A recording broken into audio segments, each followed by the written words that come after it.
चला फ्रेंड, आज बनवून घेऊया आपण छान मस्त पोहे. त्यासाठी गॅस सुरू केला आहे, त्यावर कढई ठेवली आहे. कढईमध्ये आपण टाकूया तेल. त्यामध्ये छान असं जिरं, मोहरी, कांदा, मिरची आणि आलू चिरून मस्त असं आपण त्यामध्ये टाकून घेऊया. त्यानंतर आपण टाकूया कढीपत्ता आणि हे मिक्स करून घ्यायचं आहे. आणि आलू शिजला पाहिजे याच्यासाठी आपण थोडंसं पाण्याचा फुलवा, आता इथे शेंगदाणे राहिले होते टाकायचे तर ते सुद्धा टाकून घेतले. असा पाण्याचा थोडासा फुलवा द्यायचा, झाकण ठेवून द्यायचं आणि आलू मस्त असा शिजतपर्यंत शिजू द्यायचा.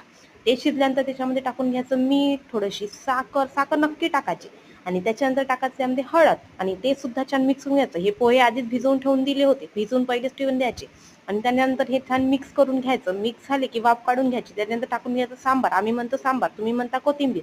मस्त असं सांबार टाकून घेतला की मस्त आणि वाफ काढून घेतली का खाण्यासाठी आपले पोहे तयार आहे. असं मस्त गरम गरम पोहे खायचे. थंडे पोहे चांगले लागत नाही, गरमच खायला खूप छान वाटतात. तर तुम्ही सुद्धा या खायला.